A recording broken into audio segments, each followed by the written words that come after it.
Assalamualaikum warahmatullahi wabarakatuh. Pada kesempatan kali ini, pada pertemuan ke-6, yaitu tentang teori algoritma. Nanti di sini akan dibahas tentang apa itu algoritma dan cara penyelesaiannya. Oke, analogi. Jika seorang ingin mengirim surat kepada kenalannya di tempat lain, langkah yang harus dilakukan adalah menulis surat. Surat dimasukkan ke dalam amplop tertutup. Kemudian amplop diberi alamat penerima dan pengirim. Amplop dibubuhi perangko secukupnya, pergi ke kantor pos terdekat untuk mengirimnya. Ini analogi ya dari uh, algoritma mengirim surat kepada kenalan. Jadi ada langkah-langkahnya, kurang lebih ada 5 langkah gitu. Oke. Dari contoh yang tadi, apa itu algoritma? Yaitu urutan langkah-langkah untuk memecahkan masalah yang disusun secara sistematis dan logis. Oke, tadi dari contoh yang tadi bisa dipahami bahwa kalau kita mau menulis surat, maka ada urutan-urutan langkahnya. Kemudian, menurut Kamus Besar Bahasa Indonesia, algoritma adalah urutan logis pengambilan keputusan untuk memecahkan masalah. Algoritma dibutuhkan untuk memerintah komputer mengambil langkah-langkah tertentu dalam mencari masalah. Jadi algoritma itu sangat penting ya. Jadi urutan untuk memerintah, misalnya kita mau bikin program apa gitu ya, maka ada urutan-urutan langkahnya.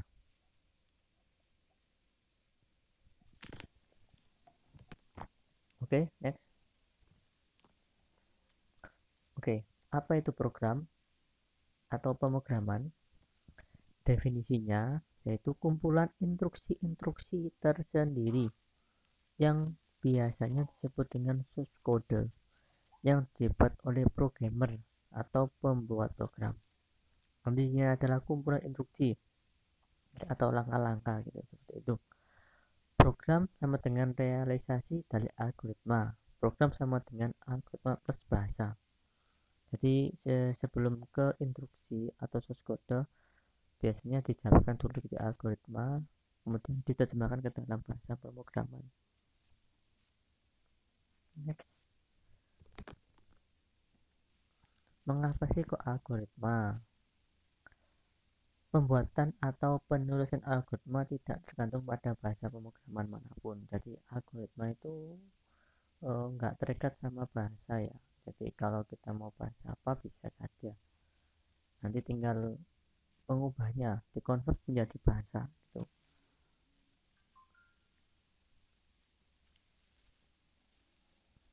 Oke, notasi algoritma dapat diterjemahkan ke dalam bahasa pemrograman. Jadi ada notasi algoritma ya, seperti yang kita tahu ada yaitu flowchart seperti itu, bisa diterjemahkan ke bahasa pemrograman. Jadi nanti misalnya ada percabangan, if, proses, output seperti itu.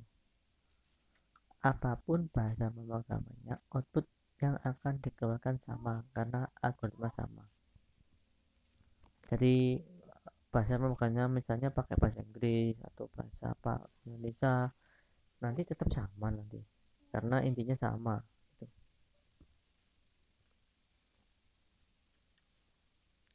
Syarat algoritma yang baik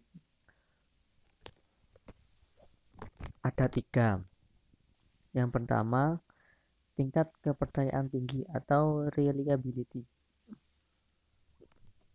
Jadi harus sesuai dengan logika ya, yang di pertemuan pertama kita bahas yaitu logika. Jadi harus memang benar-benar sesuai dengan fakta gitu ya, nggak boleh misalnya kayak logika itu seumpama gitu, nggak boleh. Jadi harus pasti yaitu true dan false gitu ya. Hasil yang diperoleh dari proses harus berakurasi tinggi dan benar. Jadi kalau benar ya benar, kalau salah ya salah. Jadi nggak boleh setengah-setengah. Oke, yang kedua syarat algoritma yang baik yaitu pemrosesan yang efisiensi, yaitu prosesnya jangan panjang-panjang. Masa kirim surat aja bulat ya, contohnya tadi mengirim surat itu bulat, jadi harus tepat, tepat dan tepat, cepat dan tepat gitu, jangan nanti bulat prosesnya. Yang ketiga syarat algoritma yang baik sifatnya general, jadi umum, enggak tidak untuk menyelesaikan satu kasus saja tapi juga untuk kasus yang lain yang lebih. Jadi kasus ini itu bisa digunakan untuk kasus yang lain yang semirip-mirip isi, jadi enggak khusus toh gitu, jadi bisa bisa dipakai untuk yang lain juga, jadi ada masalah yang lain bisa dipakai. Kemudian syarat yang algoritma yang baik itu dapat dikembangkan, maksudnya di sini yaitu eh, nanti misalnya kita menulis program algoritmanya, alur langkah-langkah, kemudian dapat dikembangkan oleh orang lain gitu ya, harus dapat dikembangkan lebih jauh berdasarkan perubahan development yang ada, misalnya perkembangan zaman kan harus seperti ini gitu ya, jadi harus bisa dikembangkan mudah dimengerti, siapapun yang melihat akan dapat memahami algoritma yang Anda.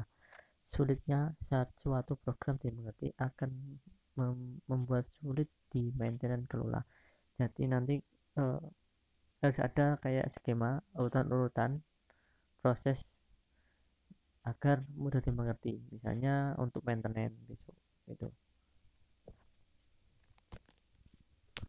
Selanjutnya yaitu portabilitas yang tinggi, mudah diimplementasikan ke berbagai platform komputer. Jadi misalnya kita pakai komputer Linux atau komputer Windows gitu ya, jadi dia itu bisa diimplementasikan. Kemudian precis, itu tepat, betul, dan teliti, seperti itu.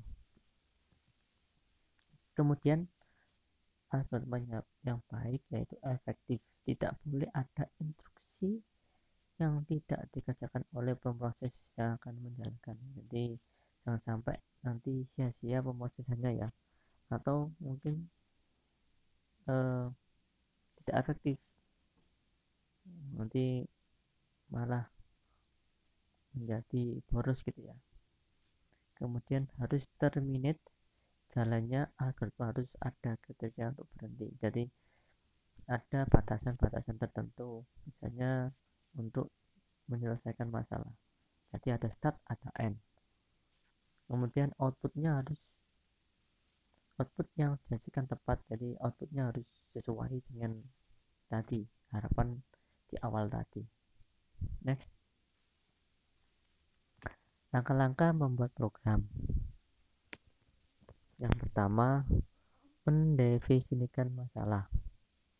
Yang pertama, kondisi awal yaitu input yang tersedia, kondisi akhir yaitu output yang diinginkan, kemudian data lain yang tersedia, operator juga penting, kemudian syarat atau kendala yang dipenuhi.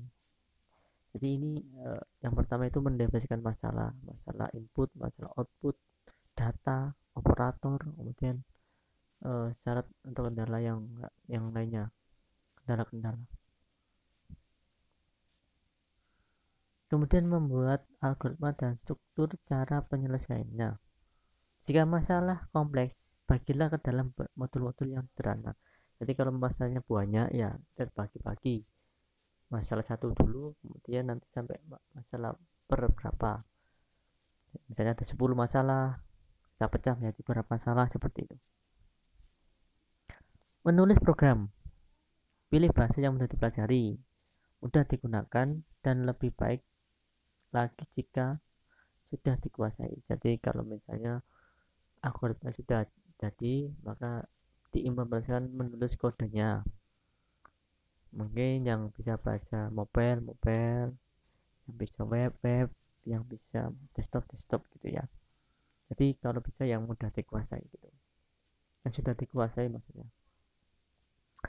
memiliki tingkat kompatibilitas tinggi dengan perangkat keras atau platform lainnya. Jadi kompatibilitas tinggi dengan perangkat keras dan lainnya. Jadi kalau kita pakai alat-alat lain tuh masih masih mending, misalnya pakai Windows desktop gitu ya. Jadi pakai printer dan sebagainya masih bisa. Jadi mudah. Kemudian langkah selanjutnya itu mencari kesalahan. Jadi setelah kode kita cari kesalahan sintaknya mana yang salah gitu ya, kita sesuaikan dengan algoritmanya seperti apa. Kemudian kesalahan pelaksanaan, sistematik logian dan ketelitian.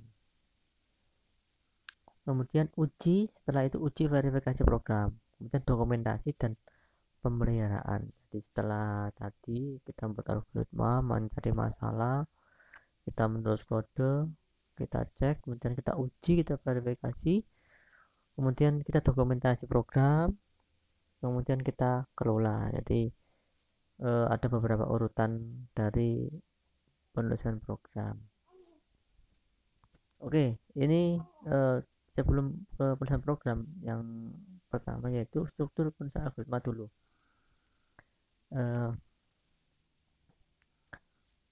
Yaitu setiap algoritma akan selalu terdiri dari 3 bagian: judul, kamus, dan algoritma. Ada judulnya apa, kamusnya pakai bahasa apa, kemudian algoritma apa gitu ya, yang itunya. Oke, sekarang judul adalah bagian teks algoritma yang digunakan sebagai tempat mendefinisikan nama dengan menentukan apakah teks tersebut adalah program, prosedur, atau fungsi gitu ya. Jadi ada judul, contohnya bawahnya program luas kubus gitu ya.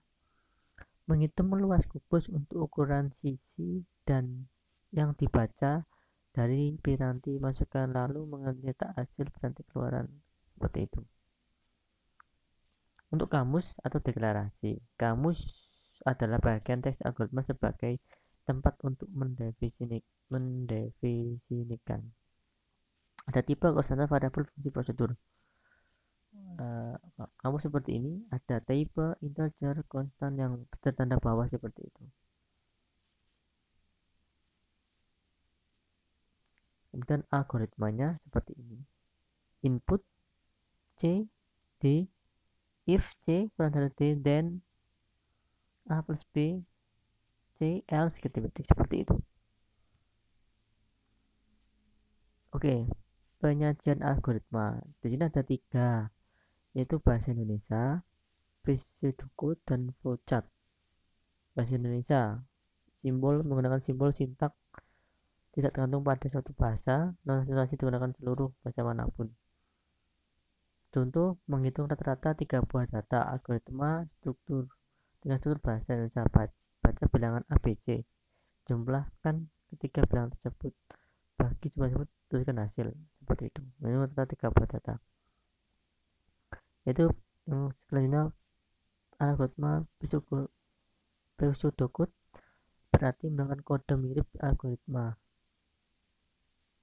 Seperti ini, menghitung rata-rata 3 buah data. Nanti menggunakan kode input ABC, jumlah ABC rata-rata. Seperti itu. Selanjutnya yaitu penyajian pakai flowchart adalah penggambaran secara grafik dari langkah-langkah dan urutan-urutan terprosedur dari suatu program. Flowchart menolong analisis dan programmer untuk memecahkan masalah ke dalam segmen-segmen yang lebih kecil dan menolong dalam menganalisis alternatif-alternatif lain dalam pengoperasian. Kegunaannya untuk mendesain program, merepresentasikan program. Maka flowchart harus dapat dipresentasikan komponen-komponen dalam bahasa. Mungkin cukup sekian dulu, nanti kita sambung di pertemuan selanjutnya. Saya kira dulu. Assalamualaikum warahmatullahi wabarakatuh.